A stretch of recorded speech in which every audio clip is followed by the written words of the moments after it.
Live from downtown Bakersfield, 23 ABC News Midday starts now. And good morning. Thanks for tuning in to 23 ABC News at 11 a.m. I'm Mike Hart. And I'm Danielle Kernkamp. Hundreds of people began today's remembrance of Dr. Martin Luther King Jr. by gathering in East Bakersfield for some food, music, and inspiration. The 20th year for this annual breakfast put on by the Southern Christian Leadership Conference of Kern County. Numerous city and community leaders showed up for the awards breakfast. It's a chance to mark the holiday by remembering one of the leaders of the civil rights movement and all that he accomplished in life and death. That's right, and what he died for. Not only he stood for it, not only did he walk the walk, but he talked the talk and he stood for it. And remember, he was a Baptist preacher. And so he felt strongly about civil rights. A free luncheon begins at noon, and AmeriCorps will be giving away clothes and blankets. It's being held at the MLK Center on South Owens.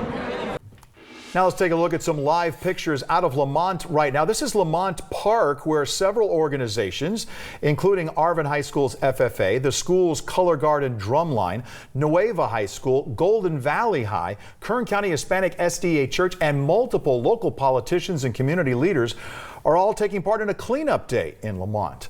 They met early this morning about 2 hours ago, and they will continue on for another 3 until 2 o'clock. A march will also take place in honor of Dr. King tonight. It's taken place in Bakersfield for over 20 years to remind the community of the history of the civil rights movement and why it was established. It starts at the People's Missionary Baptist Church at 6 o'clock today, with a program to follow, which starts at 7 p.m. All right, let's switch gears right now. Bring in Amani Stevens. She's in for Elena at 11 for a first look at your forecast. Yes, today we have a slight chance of showers, although they've been kind of on and off, kind of scattered across the valley and the mountain communities. But taking a look at the downtown roof cam, you can see those cloudy skies, and they will remain for pretty much the rest of the day. We're going to see these overcast conditions. You can see the cloud cover pretty much covering the entire region, and there's been a mix of rain and snow in the mountain communities, and it's just going to gradually move inland throughout the rest of the day. Taking a look at current temperatures right now, 48 in Bakersfield, 52 in Tehachapi, 48 in Fraser Park, and 44 in Pine Mountain Club. So we're seeing temperatures in the mid 40s pretty much right now. Wind speeds is kind of windy conditions in Tehachapi with 14 miles per hour, but I'll have that 7-day forecast coming up. This morning, a family is grieving the death of a loved one after they allege he was given too much pain medication at Memorial Hospital. 23 ABC's Alex Bell spoke to the family about those accusations. He said he got a cold and it's hard for him to breathe. Family members say 51-year-old Bryant Dion Burgess arrived at Bakersfield Memorial Hospital on January 17th, hoping to get antibiotics for a cold. A little while later, they were told he was being taken back for a CT scan. That was the last time they saw him. I said, Dion, I love you. He said, he reaching for my hand. And he said, I love you too, Mom. I said, Dion, I'll be right here when you come back. The family says they waited for him to come out of the CT scan and began asking hospital staff when they could go back to see him. A little while later, officials told them they were doing a procedure on Burgess. His mother decided to go back and noticed he wasn't in his room. And I went to his room where he was. He wasn't in there. So I said, I stopped that nurse that she was there last time I seen stop her. I said, where Brian at? Where my baby at? She said, you got to talk to the doctor. I said, no, where is my son? According to the family, after 2 hours of waiting to see Dion, multiple family members repeatedly asked hospital officials when they could see him. A little while later, his mother recalls she was asked to step into a private room. The doctor told me, he said, he was pretty bad off. When he got here, and I was like, didn't say nothing. And then I said, is my son alive? Where is he at? And he said, they're doing a procedure on him. And he said, you need to call family members. And because we don't know if he's going to make it or not. His mother says she began calling family to come to the hospital, and they continued to wait. His sister said they continued to ask officials to find out what they were doing to Burgess and what medications he was given. They were allegedly told. He said, I'm giving him $1 million medication. The family says shortly after they were finally allowed back to see Burgess for the first time in hours. When we get in there, they're pumping him real hard, right? In his chest. The family also alleges that hospital officials told them they tried to revive him multiple times and that Burgess was given too much pain medication. I did everything I could to save your son. He said I might have gave him too much pain medicine. Another allegation the family has is that hospital officials told them directly he was given 23 medications, one of them being. I said, what kind did you give him? He said fentanyl for one. According to the family, when they finally saw their loved one, he appeared to be deceased for hours.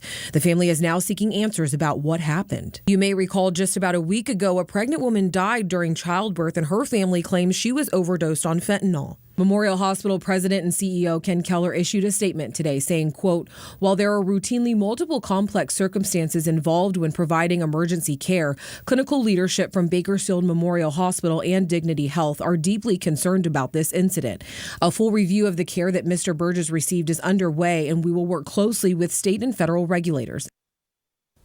And that was 23 ABC's Alex Bell reporting. The Kern County Coroner's Office has identified the men killed in Friday night's deadly crash in Lamont. On Friday night, a car involved in a hit and run collided with a brick wall shortly after. CHP says the collision with the wall forced the engine into the driver compartment, trapping the driver. The driver, now identified as 22-year-old Sal Manjarez from Arvin, died at the scene. The CHP says he was not wearing a seatbelt. We also now know the identity of the man shot and killed in Oildale early Sunday morning. Officials say they got a call about a shooting victim at 3:21 Sunday morning on Beardsley Avenue. When they arrived, they found Roger Archer Jr. with at least one gunshot wound. He was pronounced dead at the scene. Officials say the shooting unfolded inside the Mains trailer park. Officials are still working to determine a motive and a suspect. Officials are asking for the public's help in locating an at-risk 78-year-old man missing since Wednesday. Here's a photo. His name is Joe Jackson, and he was last seen in Lancaster wearing a black hat with the words "Vintage Dude" on it, according to CHP. Jackson's described as a white man, 5 feet 10 inches tall, weighing about 160 pounds. A silver alert has been issued in Los Angeles, Ventura, Kern, and San Bernardino counties. You might remember him as Ben Chang from the sitcom Community, or maybe as Leslie Chow from the movie The Hangover. Actor-comedian, though, his name is Ken Jeong, and he's coming to Bakersfield. He's making a stop at the Fox this June. Tickets go on sale Friday, though, at 10 a.m. You can get them early by using the code COMEDY. And you can purchase those tickets this Thursday at 10 a.m. You can get them at the box office or online. The show, Sunday, June 28th. And the Fox also announcing singer-songwriter Amy Grant is coming back to Bakersfield. She'll be performing Sunday, March 22nd. Tickets go on sale Wednesday, but you can get them starting tomorrow with the code FOXAMY. In this week's Kern Back in Business, Account Resolution Group is adding to their team. 23 ABC's Daniela Garrido has more this morning on how you can land a job with that growing company. Thank you for calling Account Resolution Group, subcontractor of Central Research. This is Caitlin. We're on a recorded line. How can I assist you? Ethical collections, as well as providing quality service and superior results. Named one of the best places to work in collections, Account Resolution Group is looking to add 50 collection specialists to their team. So the collection specialist is responsible for working with individuals that have student loans in default. So they're actually responsible for helping them out of default and helping them get back into a good status. ARG is looking for career-driven applicants with a passion to meet and exceed their goals. So we believe the success of the company is in part because of the employees that work here. We believe that the employees are our greatest asset.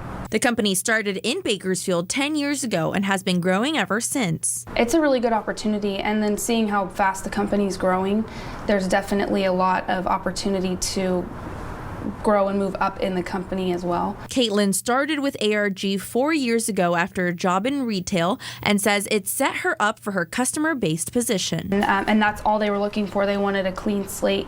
So when they hired me, that's basically what the job entails, is customer service experience, because you have to be friendly with the person that you're on the phone with. To join the team, the company is currently accepting applications in person at their office or through their website. I think when I come to work, I don't dread coming to work. Daniela Garrido, 23 ABC News, connecting you.